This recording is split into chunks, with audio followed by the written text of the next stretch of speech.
All right.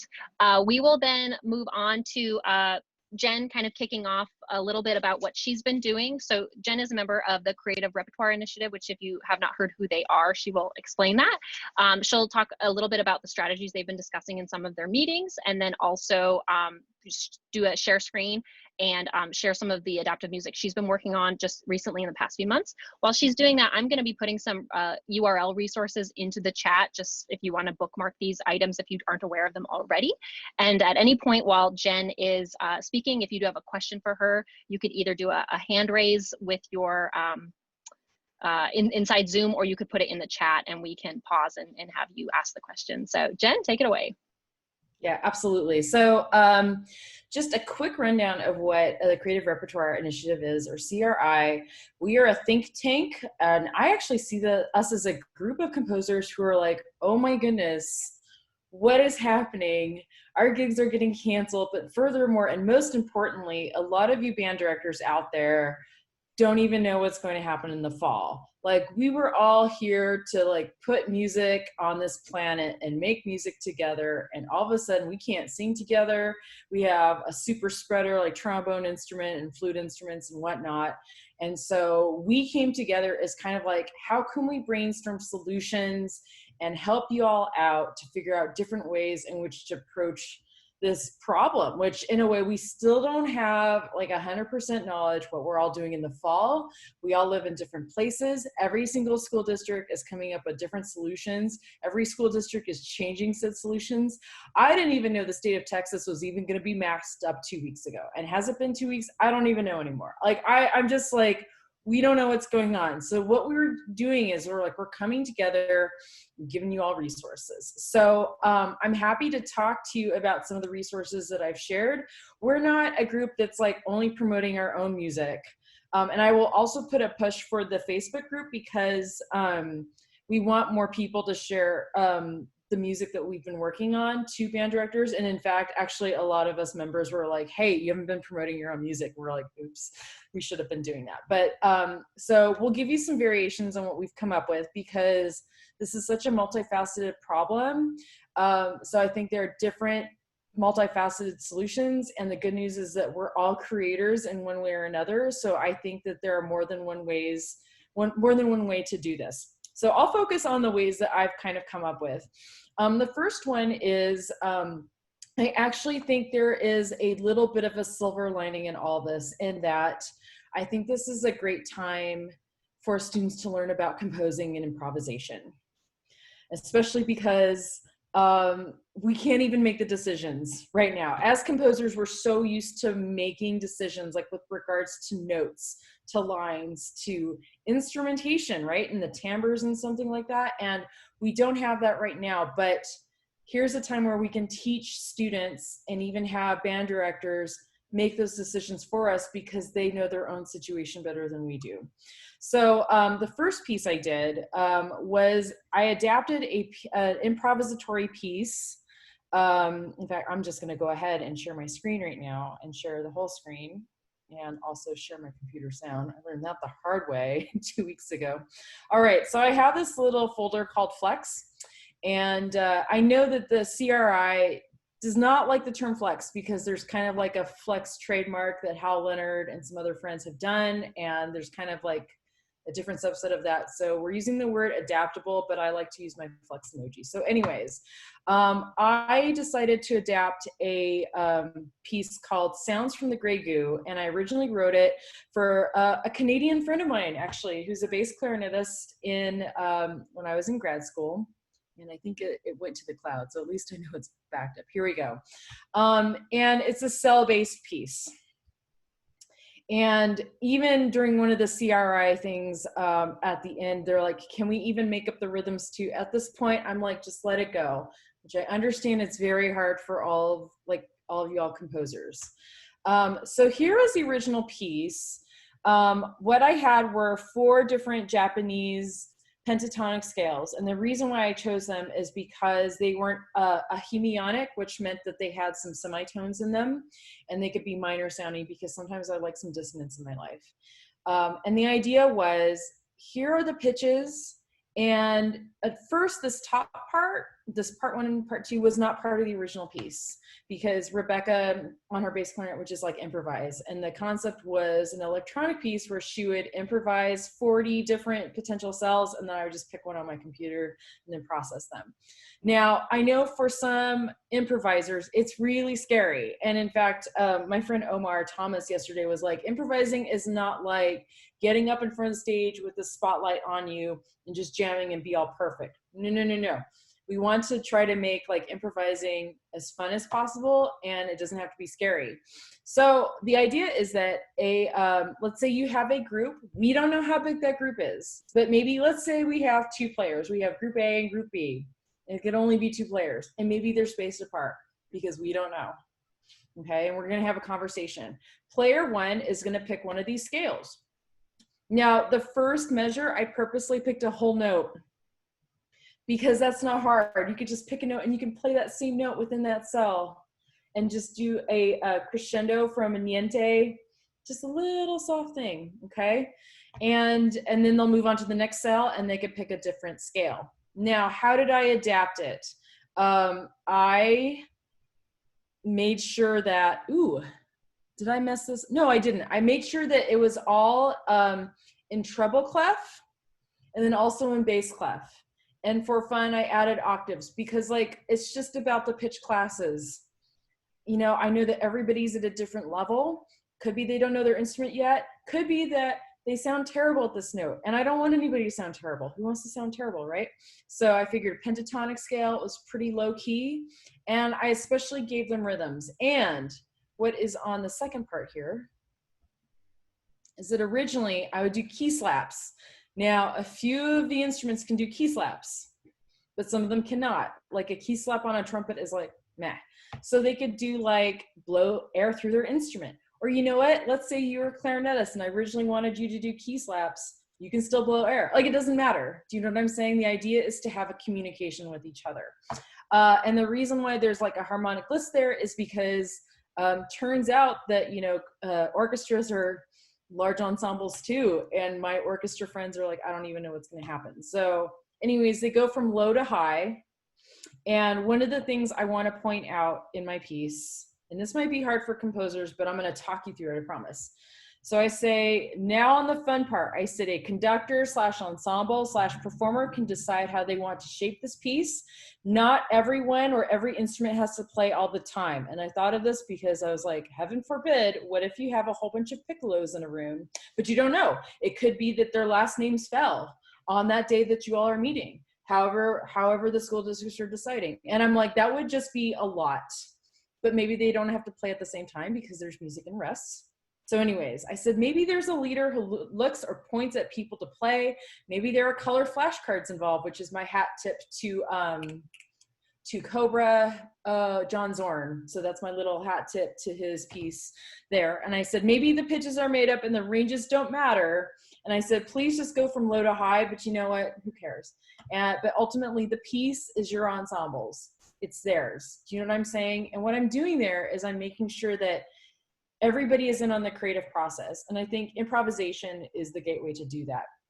So I will mention that there are multiple ways of doing these cell pieces. They're on the CRI website.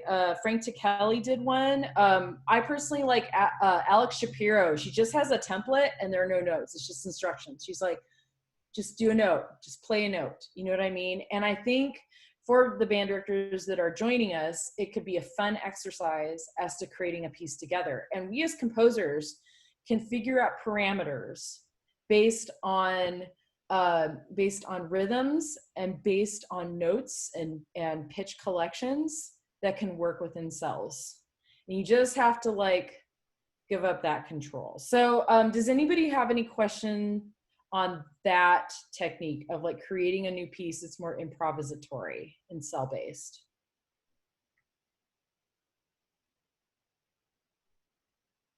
I think it would be really fun, by the way. I do have one that I'm thinking about doing. I haven't like committed to doing it yet because I'm not sure how it will work. And you're right, that makes us uncomfortable, right? But I did it in conjunction with my 8-year-old who is sitting on the other computer at the other desk right here. but we kind of did it together, and we improvised it, and we kind of did it, and we went with root movement and harmony, and then said, okay, now play something above it, and what do you come up with? So that's my idea, but I haven't committed doing that yet. I'm just playing around with that at this point. I kind of like, I think you should do it. Again, this is America, and you decide what makes you feel comfortable or not. But like, I think it would be kind of fun if your daughter would be willing to say that you co-wrote the piece with her. We're already doing that. She's already writing stuff on GarageBand, and she's 8. I love that so much. You know, and I think what I like about working with children is that they're not thinking about balance. I think that's our main fear, right? As composers, we're like, how do you balance this? And when I write for, like, let's say regular band music, I'm like, how do we balance, right? But she's like, this sounds cool on GarageBand. You know what I'm saying? So I love that. Like, no preconceived notions. Also, like, they don't think the piece has to be good. I'm sure what your daughter comes up with sounds cool. You know what I'm saying? But like, we have to, like, I feel like this is kind of a time for renewal for composers.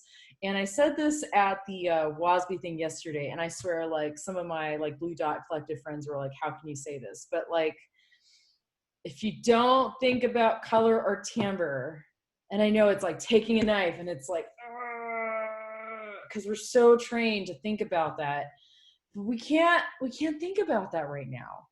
You know, I would say refocus it, saying like, I look forward to the different colors and timbres that other ensembles will come up with based on the randomness on the roll sheet. And I know it's like giving up control. It's really hard. I remember once I had a therapist who was like, you can't control things. And my partner, now spouse, was like, does she understand she's talking to a composer? I said, no, I don't think she understands that we just like, we're like the puppet master. But I feel like in the time of COVID, it's something we need to do, and it can be done. And my secret is actually, when I write a wind ensemble piece, I don't stress out about color at first, because it actually like stresses me out. So just let it go. Focus on beautiful lines. Think about it as an opportunity for the euphonium to finally get awesome lines. Do you know what I'm saying? Like, it's think of it as a democratic way of writing music. Think of like, that's kind of like the intent of Louis Andriessen. And like, I've been looking to Louis Andriessen right now of like open instrumentation, and it's okay. And if you need to grieve about it, because I think it's a grieving process of letting go balance, letting go timbre. It sucks. Grieve. Like, do what you need to do. If you're like, oh my God, it's just so difficult. Like, I understand, because it is. And it literally took me years to get to this place when I had an orchestra conductor friend who's like, it's more about the line. I'm like, no, how can you say that? It's okay. Life moves on. The idea is to create music and to allow students to make choices. It's okay. And I see a hand up. Megan, what's your question? Just to like tail off that I'm currently like right now working at an online virtual like band camp thing, and one of the activities that we're planning is a conducted group improv with all the campers, and we tested it out last week, and it's like a lot of fun to do over Zoom, because sometimes like Zoom will accidentally mute someone, and like an instrument will come out more in the texture than necessarily is planned. And so I think that there's a lot of room for group improvisation, whether it's spaced out in a space together or virtually. That's excellent to know that works on Zoom and to our advantage. It's like, again, it's celebrating the spontaneity and the communication that happens. And again, does this suck? It does. This all sucks. It really does. But like, we can find beauty in this new format, honestly. Any other questions before I move on to adapting a piece for one of my former pieces? Well, not former, my earlier pieces.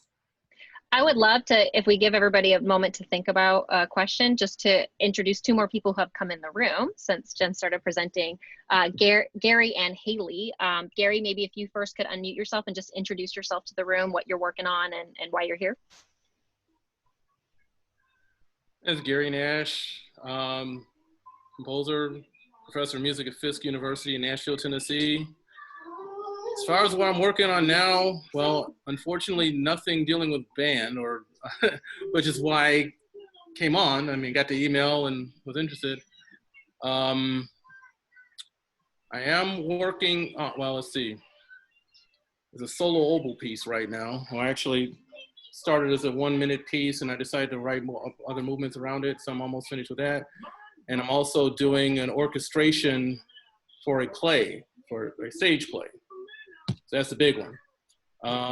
Hopefully I'll be done with that by the end of the month.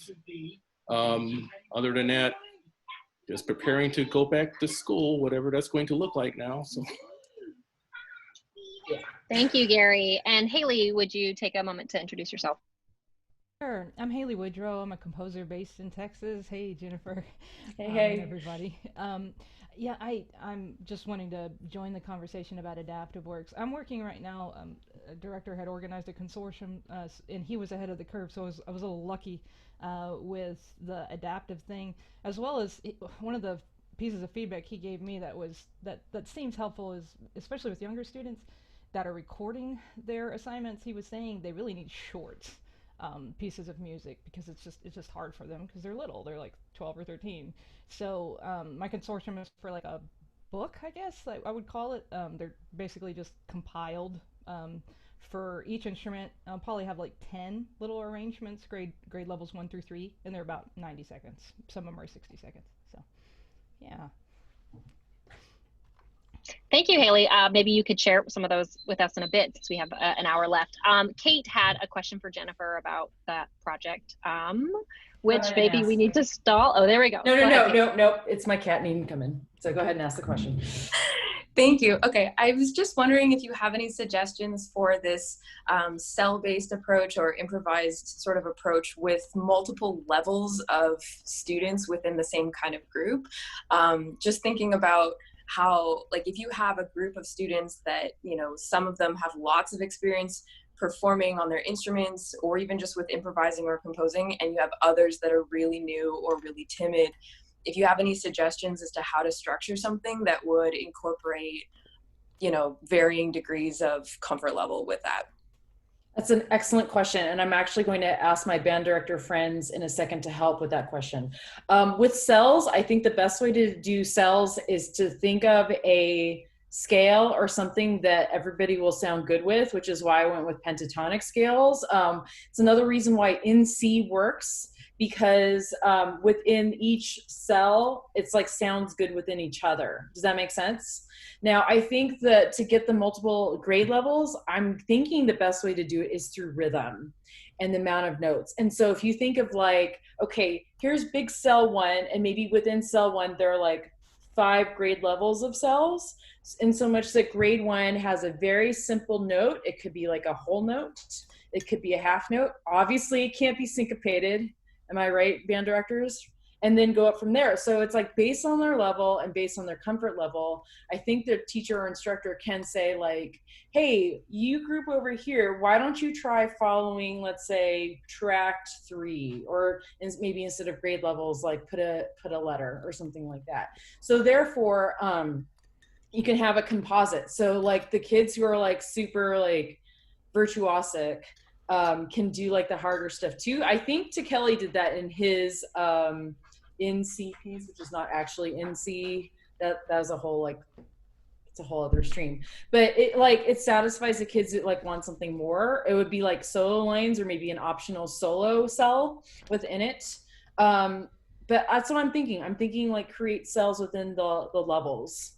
And as I said before, I borrowed this quote from a friend of mine. I think like grade levels are like women's pant sizes, so I kind of know what they can or can't do. But this is where I would like ask a band director friend to like look it over. And you know what? I think that the varying levels will also help those who are like terrified at improvising. Because let's be real, we were all terrified at improvising at first. And so they can do like the 1-note jam, and it'll still be okay as long as it fits in the scale and as long as it fits into the cell. Do we have any band director friends that want to respond to that in terms of what they might envision for their own mixed difficulty level ensemble?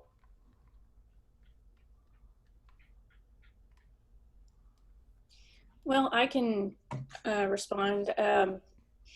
I have been a band director at a small school for 14 years. And my instrumentation was always lacking, even whenever I tried my darndest to recruit certain and put kids on certain instruments. But with a band of, high school band of 19 or 25,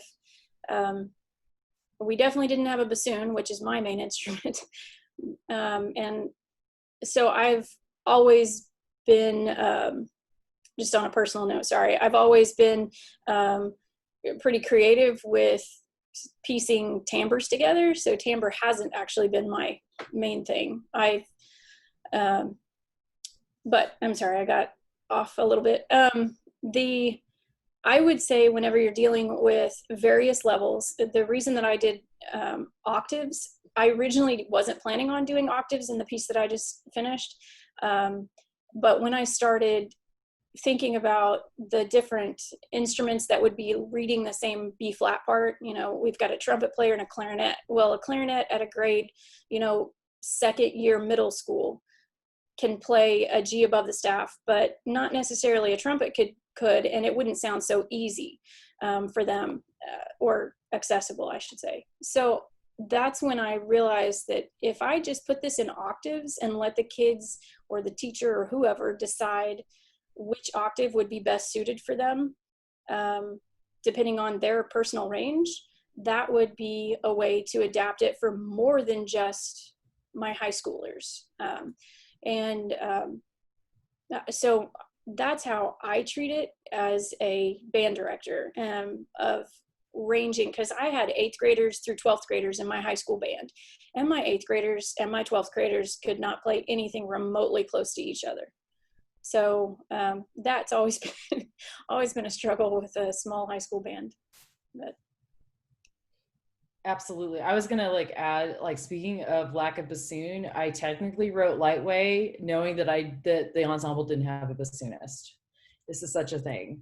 And actually, I'm kind of glad we're all talking about adaptable music, because y'all band directors who've had small ensembles for years, and I used to work at a small liberal arts school, it's like, y'all needed this repertoire yesterday. You needed this for so long. So I don't think this is something that's just gonna go away, which is why I'm really glad we're talking about this.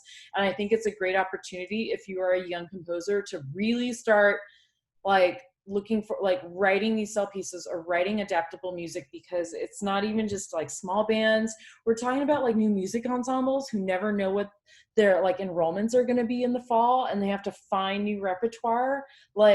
Seriously, this is going to stay. And also, and I'll talk more about this later, in Japan, they're actually having a population decrease, so they can't even have their full ensembles anymore. So this is where it is. And I'm not saying that we're going to get rid of our regular pieces, but I think there's just such an opportunity here, especially from underrepresented composers, to really get our niche in there and just really start getting our music performed and heard.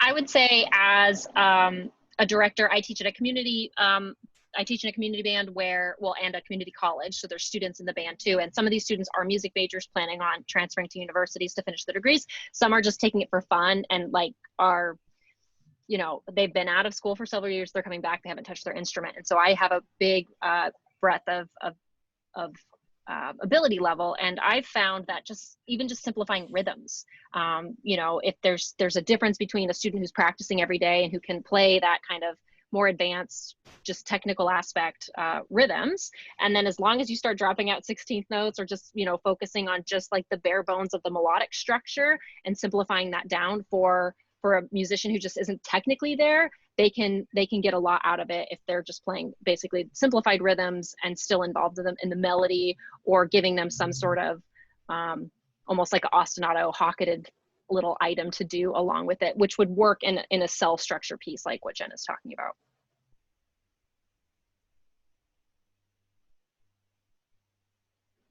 All right, if there are no other comments or questions on that, Jen, if you want to share your second piece you're going to, and then we'll just open it up to the room so everybody else can start sharing or talking about their own situations.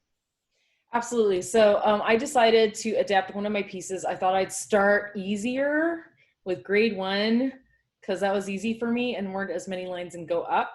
So I will share, I'm literally creating the parts for this. So if there are band directors, please let me know if like you need things in octaves, which I think I need to go back and look at. So here I'm gonna open Sibelius file. I wrote a grade 1 piece called Last Stage to Red Rock.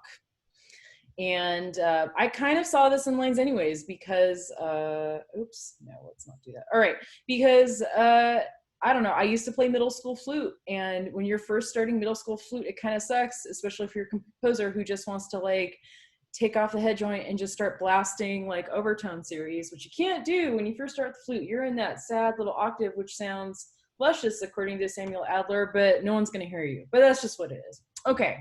So Last Stage to Red Rock was scored for a typical grade 1 ensemble.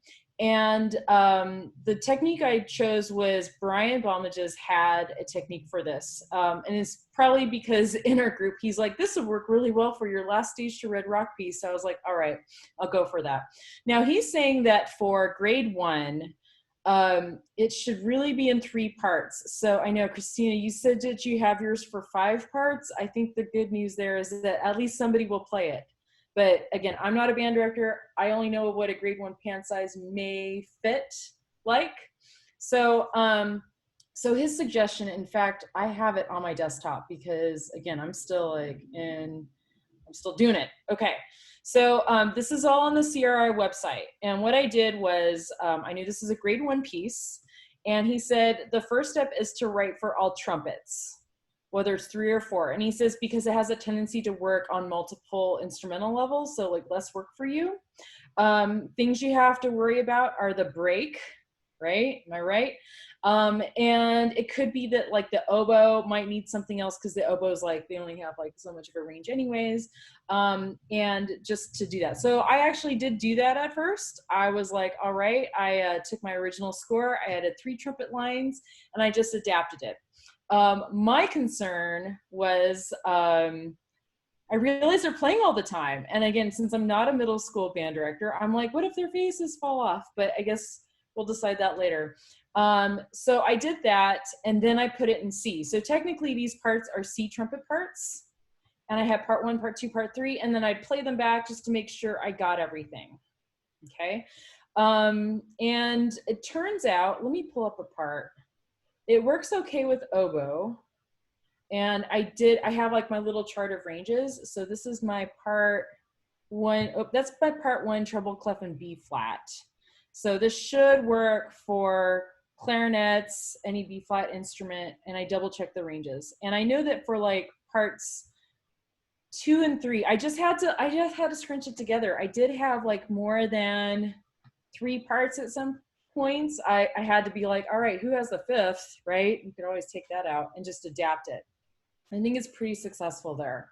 The other thing that I took from Brian's advice was he had an alternate B flat tenor saxophone part and an alternate F horn part.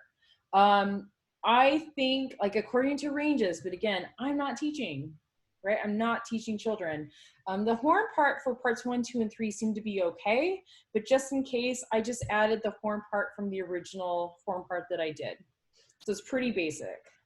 Now, it could be you can't have that happening all the time, but maybe you have a B flat tenor saxophone who's a little bit weaker, but maybe the other 3 parts are there or the other 2 parts are there. But what I think saves it most of all is he's like, sometimes it helps to have a very basic piano part. And I'm like, that's actually not a bad idea.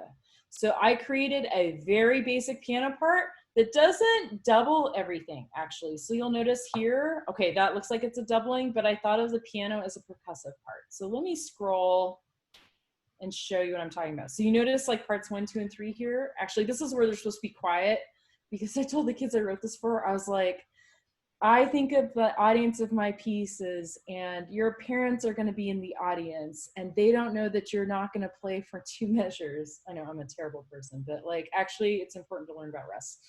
But do you see how the piano goes like ding right there? Okay, so it'll help fill it out. So I did that. I kept my percussion parts, my non-pitch percussion parts, just in case they are optional, and I probably should put optional and a keyboard percussion part. Because again, you don't know what you're going to get, but I will say that without a piano part, the first 3 parts work out fine. But I think that there are options. So does anybody have any questions about this?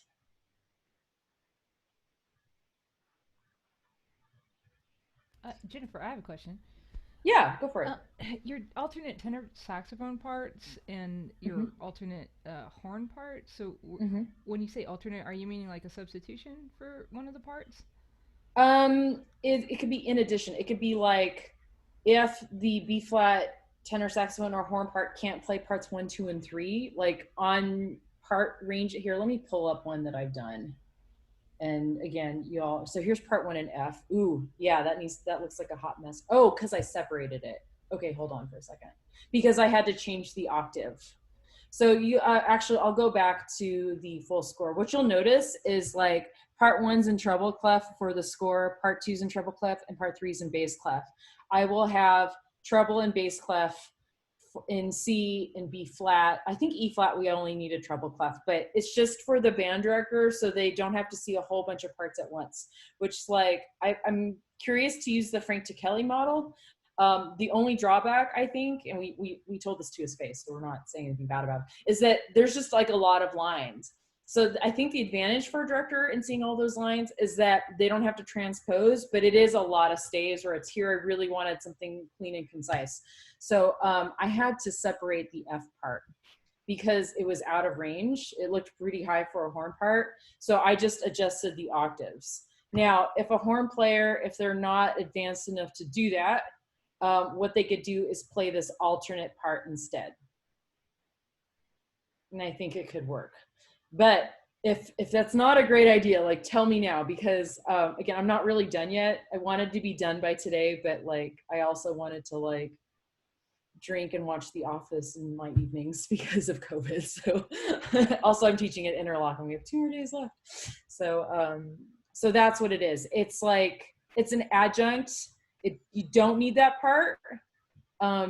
But if they want to play that part and the other voices support it, like I still think it'll work, especially with the piano part.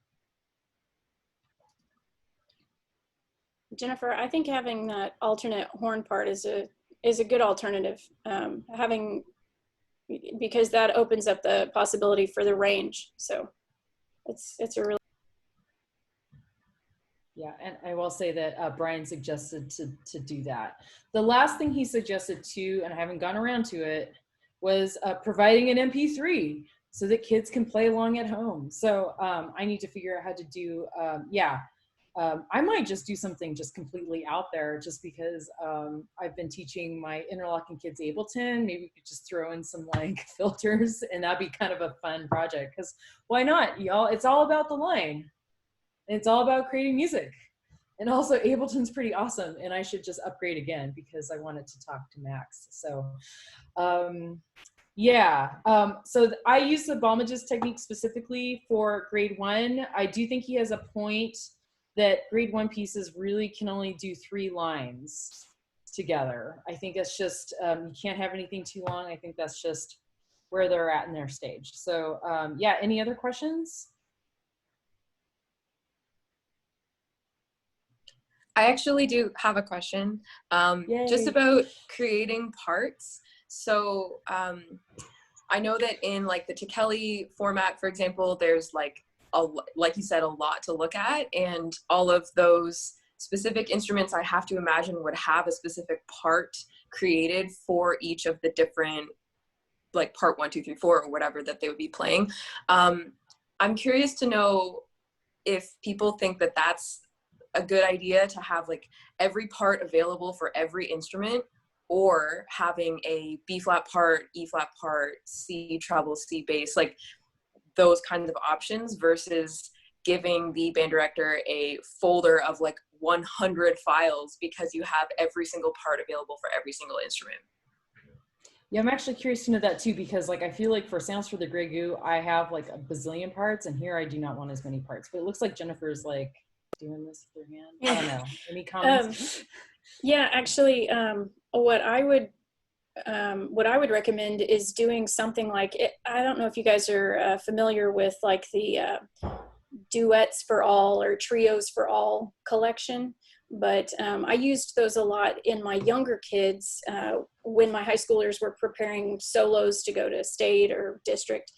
The younger kids would use Duets and Trios for All, and those are basically just 4 or 5 books. They're either B flat, E flat, F for horn, and then C, and then they have the bass clef. And so what you did with C treble, B flat treble, and that's why I was doing octaves in that, because like I said, the clarinet and the horn, or the clarinet and the trumpet, don't read the same range all the time. So I would, as a band director, I would really just like the book for handing that out to students, or just the B flat part, because kids can read the octaves that they're used to.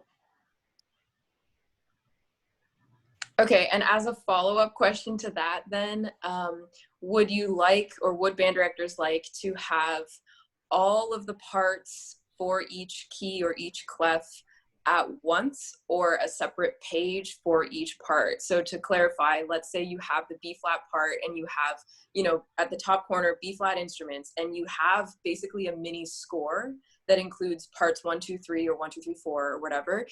Disadvantages to that would include it just being a lot more pages, whereas if you have like B flat part 1 and it's 1 page, B flat part 2 and it's 1 page, but it's more things to hand out to people. So I don't know what people have to say about that, but I'm kind of curious. If I could chime in, I would say, having taught middle school, high school, and collegiate ensembles, beginners are really bad about reading multiple staves. They'll just read this line and then go to the next line, even though it's the same line they just played on a, you know, the B part. So I would say if you're like looking at a grade 1, 1.5, maybe 2, to separate the parts out so they're not looking at each other's parts, because they'll get lost, they'll get overwhelmed. It's a lot for the band director to explain with a mask on, you know. But I would say as you move into higher levels, high school, or if you're going to do something more advanced, that the musicians tend to appreciate being able to see each other's parts, because then they're like kind of thinking more collaboratively as they're reading their line. They're seeing what everybody else is playing and trying to respond. Also, there may be issues of balance and tweaking in the moment where a director might say, okay, at this part, can we have more people on the second line instead of the first line, you know? And so then, because everyone's got their part right in front of them, they can just make those quick adjustments of which staff they're reading off of. So I would do it based on that. I would also say, like, if you're writing a 3-part piece, you know, likely the tubist would only ever play part 3, and the flutists would only ever play parts 1 and 2. So I don't think you need to include all 3 parts for every instrument voice. I think you can kind of do 2 or 1, depending on like just the role that instrument traditionally fills out in the ensemble, unless you want to just mix up, you know, lines in different octaves. So that would be my feedback.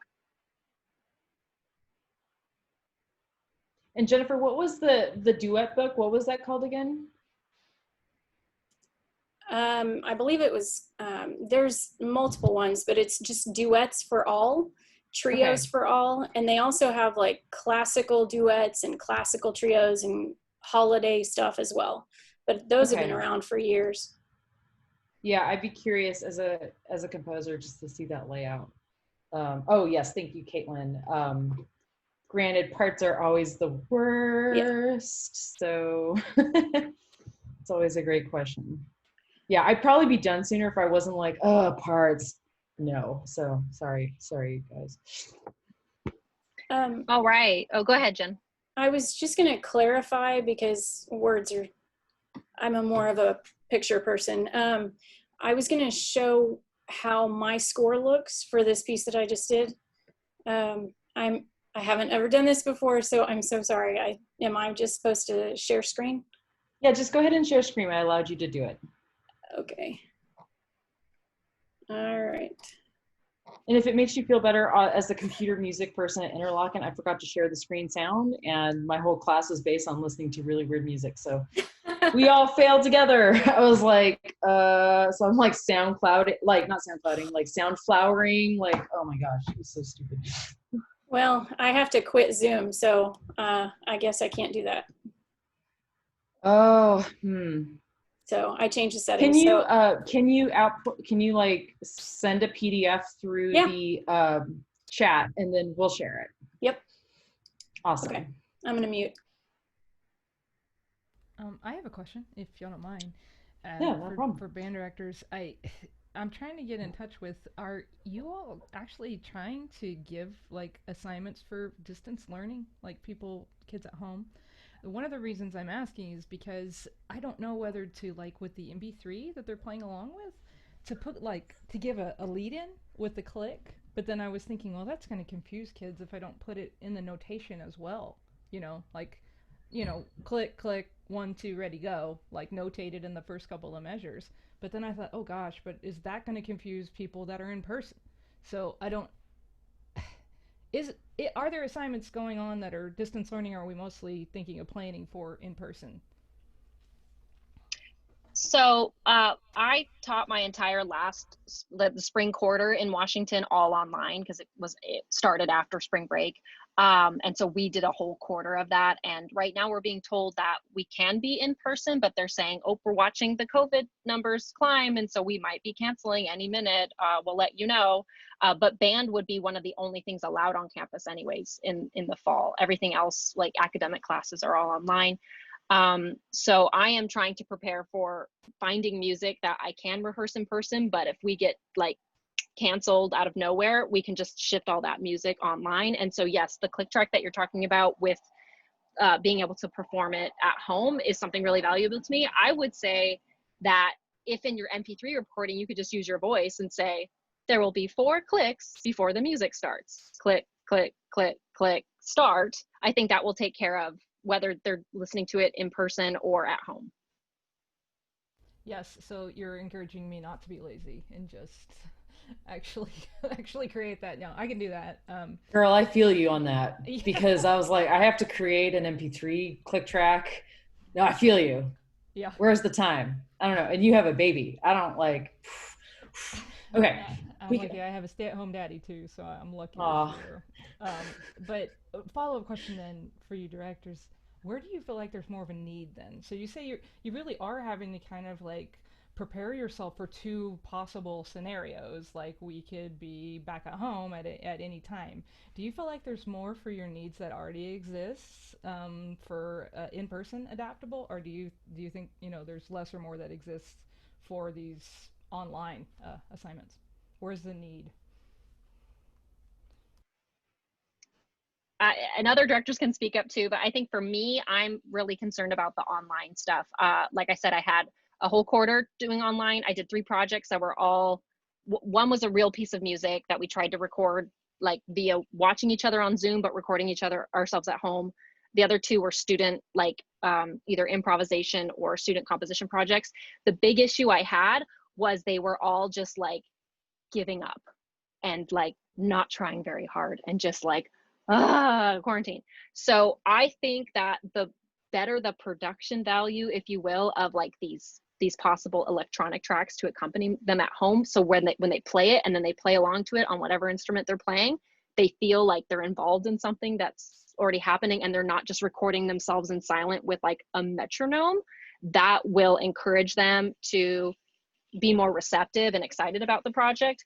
My students are normally super excited, and they were just all like comatose like the entire quarter. I couldn't get them to do hardly anything, because even with me trying to be like, let's do this, they were all having to just create stuff in a vacuum and a void. So I think, yeah, if you, those MP3 tracks, as annoying and maybe untrained as you are to prepare for them, the better you can make those and the more exciting, interesting, engaging, I think that's going to get the students behind the project more if they have to be home recording.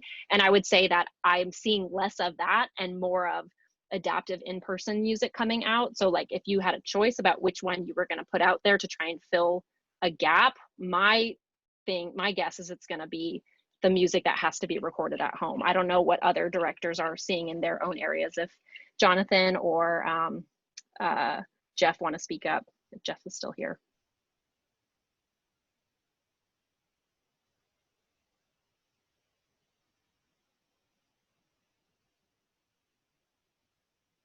Unmute. Okay, there we go. Thank you. I'm on a phone now, which I typically don't Zoom from. Yes, I mean, I would say it's the same thing as Kaitlin. Kaitlin has had more experience with this through her position. To give you some background, when the university or at the University of Texas, when all of this began, it was just very much an online platform, and rather than work to kind of rebound and secure ways of making music, all of the ensembles just kind of moved into a temporary seminar sort of situation, to where the groups would meet and we would bring in guest speakers. So to answer the original question, be it between the two options, I would just say yes to both. And I think that answer has to be it, because at least for the state of Texas right now, it's just, there's so much ambiguity with what the school year is going to look like. Yes, there are plans for us to resume normalcy. It's a bit concerning how many university emails are saying, you know, that word of normalcy. But I think from the other side of it, the student side and the professor side, there's just great anticipation that we will all start the school year as planned, and then completely go online, which would change the needs again. So yeah, I mean, both I think have to be planned for. Thank you. Anybody else want to respond to that? I pulled up Jennifer Rose's piece, so I can share that if we're ready to move on to that, but I want to make sure that question got responded to. I will say something really quickly. I'm not a band director anymore, but trying to speak on behalf of people that I know in Canada who are. A number of directors that I've talked to here are being told to plan for a hybrid model, which would involve classes rotating who's on campus and who's not, so as to limit the number of people that are there at any given time.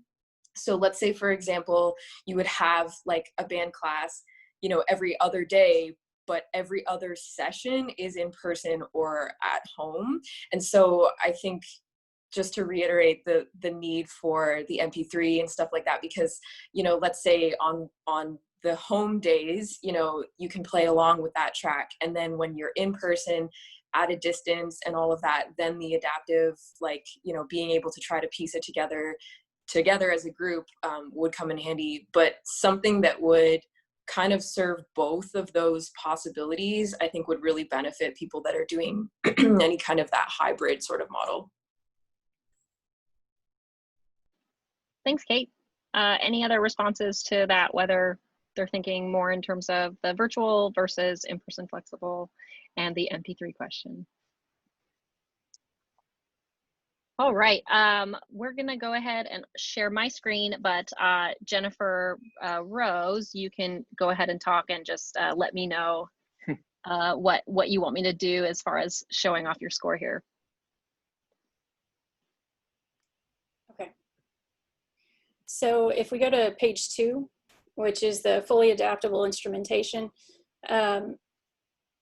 this was originally just 4 parts, and it's what, as a band director, what I want to see in front of me is the least confusing thing possible. And being a bassoonist, I didn't have to worry about transposing, and I am actually not a composition major, nor am I a music education major. So I mean, I got my master's in composition, but I didn't transpose very well when it came to teaching when I first started teaching. So I just want to, but I don't want to see score, because then I have to transpose even more. So these are the books or parts that are available. that I've listed, and I put tuba or bassoon, even though bassoon can do C bass clef, because it depends if you got a tuba or not. If you'll scroll to the next page, this is what the score looks like. So this is what the band director looks at. Actually, this one is a C score. I forgot, sorry. But the marimba part is the only thing that's not fully adaptable. There's a you could use xylophone too, but it's too big of a range for bells. If you scroll down just a little bit more, the most difficult rhythm in this is with the marimba, and it's just straight eighth notes. And then we've got a dotted half note. So I kept it as simple as possible. And that's because the marimba is busy. But it's really basic. So these are just 4 parts in a marimba. Now, if you recall, I did say that this was with fixed media, which I don't have any cues for. And I learned that from a tuba performance. He said there's just too much electronics in my score. I don't want to see all that. I want to see my rests, so I can just count my rests. But anyway, do you mind going back to the second page at the bottom right there, program notes? So originally I had a certain 4 instruments in mind, or ranges, and so I put those there. But if you'll read there, it says, however, any instrument can play any part in whichever octave is most comfortable for the player. Because of this, the music may be adaptable for younger players or more mature. So that's what I want to see, is something as simple as possible. I don't mean in ability of playing. I just mean the less I have to look at while I'm conducting, the better. So that's all I was trying to clarify. Thanks, Jennifer. Do you want us to look at anything else going on in the score here? Before we just stop sharing? No, you can stop sharing. Okay.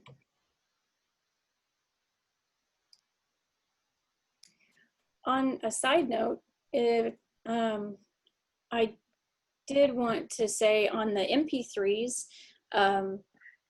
I did actually make recordings for each part and the fixed media, because we had completely online, and I knew my kids were, whenever I went online last semester, my kids were really struggling with playing something online together.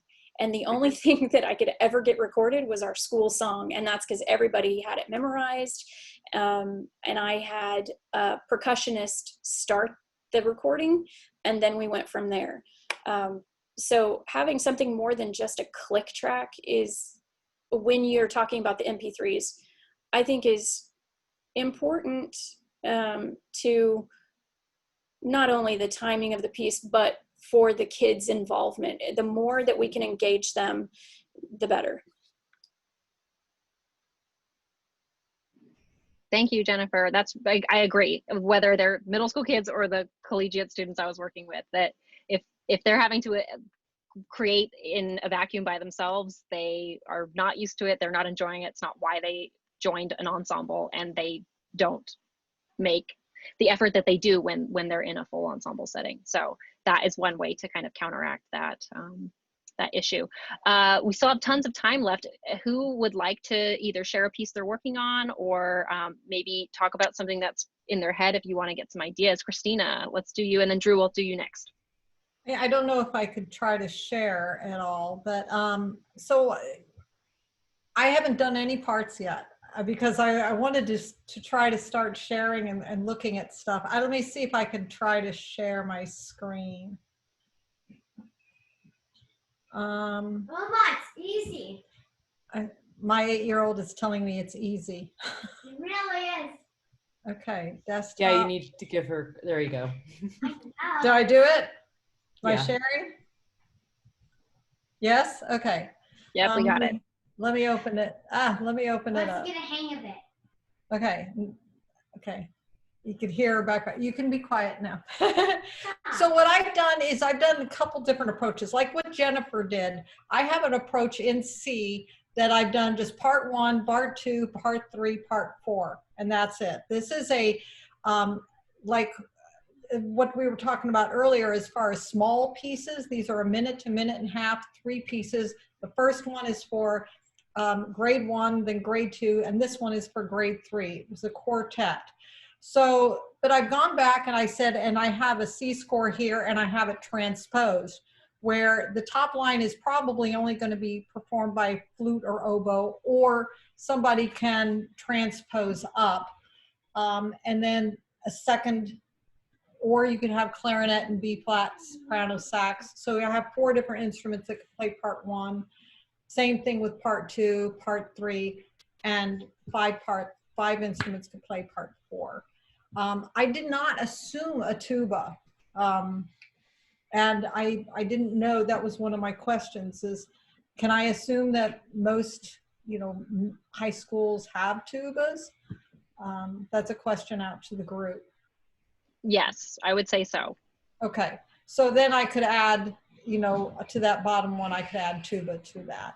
And they could octave down. Obviously, that's a bit high for the tuba, and they could just drop it down an octave. Would you probably add the octave right there on the score to make it easier and clear for them that they could drop it an octave?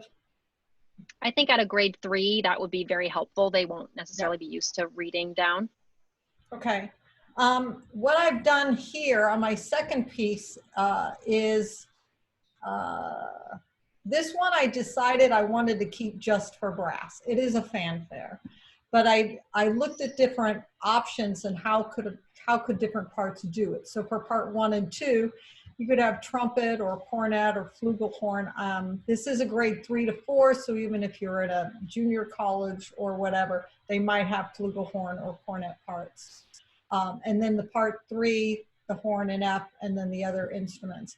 So again, I have this in different formats. So I have it as part 1, part 2, part 3, part 4 in just a C score, and then I have it fully transposed, for the directors. I'm going to move over. I have 2 screens. I'm going to move over something I'm currently working on and I'm not done with yet. Here we go. This was, I worked with, are you guys familiar with leading tones music?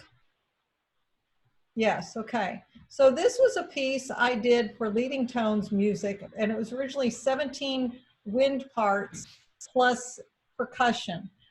So I've been working with Melanie Brooks over there, and this is not, it was originally written for a grade 3 solo and a grade 1.5 wind band.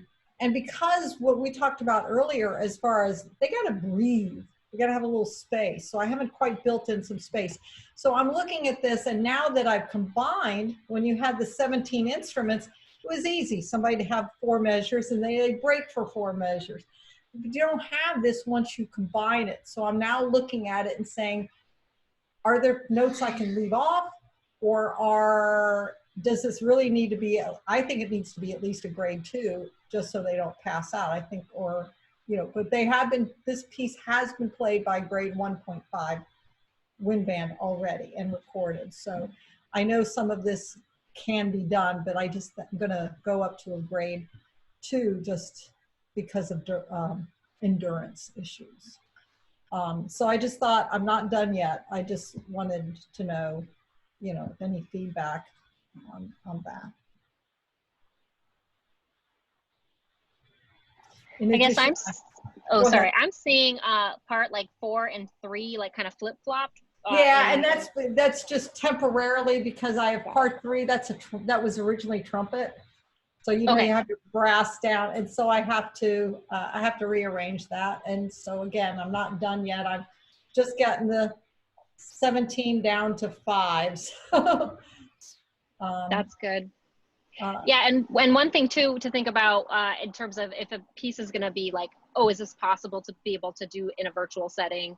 Some students might not have access to all of the percussion equipment they normally would in a band room, but they might be able to have like a drum and a bell kit down at home. So if you're able to kind of simplify or modify percussion parts to fit kind of more limited percussion that can help too, or making things optional. Yes, and it's going to be optional. I have the percussion being optional, and the percussion part right now, you have a snare drum and a tom. That's it, you know, and then the bells. But again, that's optional. It doesn't need to be there. But again, this is a mixed level because Leading Tones works with mixed level performers, and that's what this is. So, and I have a duet I've finished that's a little bit more simple, and I guess that's more that flexible duets where you can have lots of different instruments doing that. That's the most flexible. So that's where I am so far. Looks great. Any comments or questions for Christina?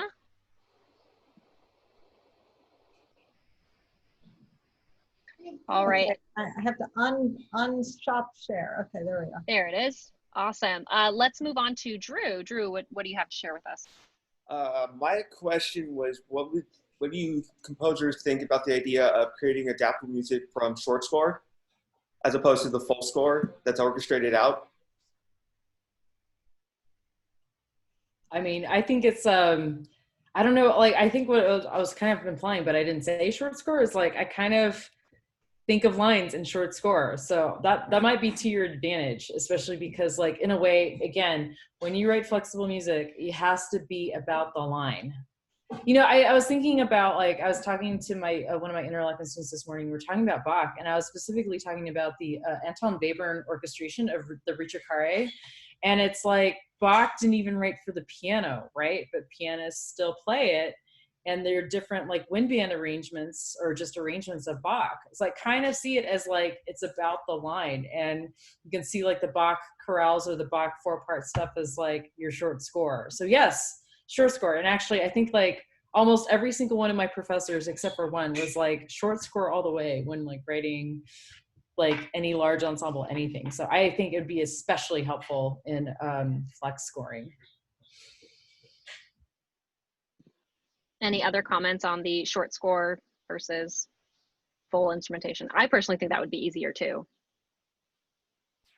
I will add that what I've done in the piece that I'm working on, I'm on my phone, so I can't share it, but I have a piano part, which it's already been said that, you know, it doesn't just double everything. It's like a standalone part that's optional, but really helpful. Could either be played by a teacher or I'm providing a recording of it, so that would work as well. But over top of the piano part, I also include chord names, so that if, let's say, a bass player or a guitar player or somebody else, like rhythm section type person, wants to kind of create their own part based on the chords that are provided. So I have basically a short score plus that. So I think that would also help with the directors in their analysis of, like, understanding the piece, because I basically provide that to them. So just something to think about for other composers who might want to implement that. I think that's going to be something that people will appreciate a lot. And actually, I forgot to add, with the Balmage's technique, he does have chord symbols, because what if the music ed teacher's a guitarist, right? I'm actually, you know what? I'm going to quickly share the screen really quick, super quick, because it's right here on my desktop, because I need to, like, show it. Yeah, so he has samples of his music. Y'all see that? B flat, E flat, B flat / D, piano, guitar. Yeah, I've been a little lazy. I gotta put in my chord symbols. So I'm glad you mentioned that. Thank you, Jennifer. And that is similar to a lot of method books. Like, method books will have the piano accompaniment with the chord changes on them too. So kind of relying on those pedagogical elements. Michael, did you have a comment in this vein? Yeah, something that's kind of in the works with one of my friends who's teaching over at, like, Brunswick in Portland, Maine. Funding has to go through first, but the idea was he wanted, like, at least, like, rehearsal things that he could work on for any kind of ensemble size. So what he wants, hopefully, is basically the Bach chorales arranged, and each part would essentially have the 4 voices on them. So people would be reading from a score, essentially. but transposed to their instrument, so that it's basically like a flex instrumentation for whatever he has that day. So if he does have a full ensemble, then it can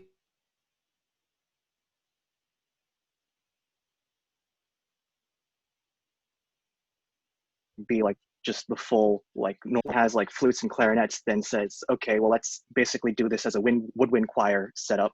So let's have these lower clarinets play the bass line, and then flutes play the top part, which I think might work.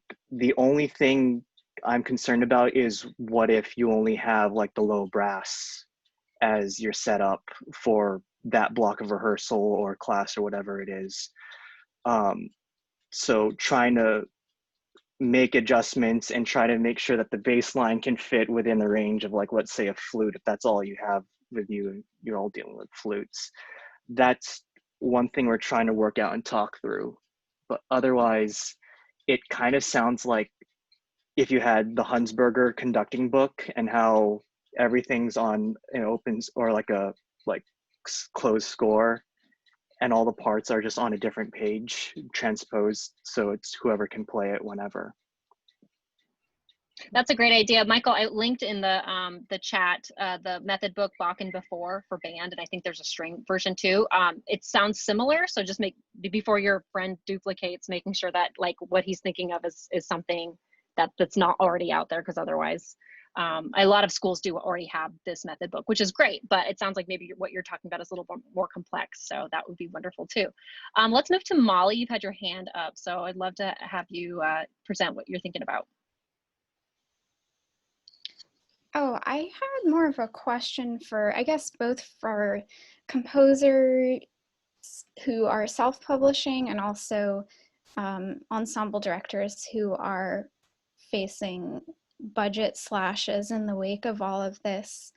As far as all the creation of all of these additional, I guess, what do you call it, like support elements, like the click tracks and the additional materials, is that something both from either a composer's side or a director's side, as far as pricing your flex pieces and offering the different extras included in that, or is that something that you would want to add on if you had the budget to do so? Or I guess what are the perspectives in that area? I didn't know, Gary, did you raise your hand to like answer that question, or is this a different question? Okay. So I will have to say, Molly, and to all composers here, since we had a very kind of a lively debate with CRI, because the thing is we are all different composers. We all have different situations. Some of us have a tenured or tenure track job, and some of us are completely self-employed and just watched all of our earnings plummet. So we personally with CRI decided to figure it out ourselves. And originally there was somebody who was like, let's make it all free for everybody. And I'm sitting here with my flex piece, hiding these stems like you not believe, thinking like, I'm never gonna get paid enough to do my own parts. Now that being said, budgets are being slashed and frozen and whatnot. So I'll tell you all personally what I've decided to do with consultation with a small group of friends was that based on the grade level, I've like assigned a price to my piece. And especially if I'm arranging something, what I'm gonna do is I'm gonna take that grade level and then sell it at 2/3 the cost. And instead of like billing directors right away, I'm going to do, or I have been doing a PayPal thing where I send them a 90-day invoice. So they have up to 90 days to pay what they can. And if they can't pay in 90 days, I'm happy to have a conversation with them and figure that out. To answer your MP3 question, actually my Sounds for the Grey Goo does have an accompanying bass clarinet track because my friend in graduate school had to improvise with herself. And so I had these 40 tracks. I am providing those separately with charge because I feel like I should pay her. That's actually the main reason. So I guess what I'm saying is, I would probably just ask your friends. I think there's nothing wrong with charging for your labor. And that's something we have to get over. And it sucks because like, I wish if I had a trust fund, I'd give out my music for maybe like a small amount. Because I feel like in our capitalist system, we do need to charge something, right? And I'm for the barter system. But I think in the spirit of flex instrumentation, we kind of have to be in the spirit of flex payment and see the best we can do. So again, my solution is charge 2/3 of what I normally would. Oh, and I'm also, as of now, and I might change my mind because I'm still trying to figure out the situation. I've decided to only have them on my website and only as PDFs because I don't want to have anyone pay for shipping costs. I don't want to have to pay for like paper. I get the impression that that is most convenient is to have a PDF. And I don't want any overhead. Like, again, I want to get paid, but also make it as cheaply as possible. And that's the solution I have so far. However, I do know of like some school districts where they have to have a specific vendor. So I'm still trying to figure that out. I know like JW Peppers approached me, although I don't really want to go with them. I'll be really honest. Like, I feel very icky, but I know that sometimes like that's the only way to do it. So again, for now, and I'm going to go through this, 2/3 of the cost and an invoice, a 90-day invoice, because I think that's the solution. But again, please know that it's okay to charge for your music and that it's also great to have a conversation with your band director friends and just figure out the best solution because we all have to be adaptable. I would say in terms of like talking about like an a la carte kind of menu of like, do you want the piece? Do you want the piece with the MP3s, etc.? That can get a little bit busy and overwhelming. I would rather you come up with a price point you're comfortable with the MP3 and just make that the package. Because if you start nitpicking like that, you're going to get confused. They're going to confuse. And also, I don't know that you could offer your MP3s at like a price point that's like prohibitively expensive. Do you know what I'm saying? Like if it's just like a $5 difference, like just leave it in there. So I would just include the one price and just make it as easy as possible for people to get your music. Drew, did you have something on this? Unmute. You're mute. Oh, and there you go.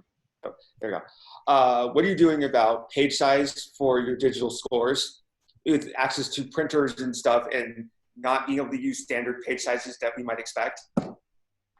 That's a great question. I've consciously made my scores 8.5 by 11 so far, which has been a little painful. It's been, well, I mean, I actually had to adapt that for band anyway, because my experience is I would have like MOLA paper sizes for bands. And because you never know how many clarinetists you're going to get in a section, how many flute players, etc.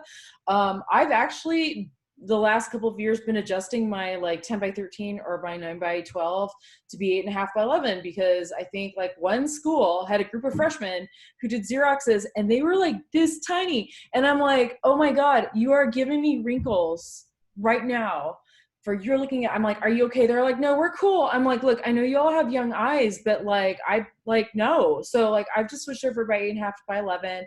It's just easier distribution, especially for PDFs, because like I've been wanting to do PDFs for the longest time. So I would say as much as possible. And I'd say that but for flex instrumentation, you shouldn't have like a big score, but like I'm just saying in general, band music has been 8.5 by 11 because that's just where it is. Honestly, band directors appreciate the PDFs because then we get it immediately. We can start reading the score and we can start like figuring out parts and stuff. And we don't have to just wait for the shipping. With our time left, I do want to make sure we get to Gary. So let's go ahead to Gary. If we trickle over a little bit past 5:30 Eastern, we'll just stick around and make sure we wrap up this conversation. Gary, go ahead. I was going to say, I guess after thinking about it, and in fact, I guess when Kate was asked a question about what do you do about parts, it just kind of reminded me, even though I have not written anything on my own, anything original for flex instrumentation, I've conducted the Fisk University Jazz Ensemble. This is going to be my 18th year now.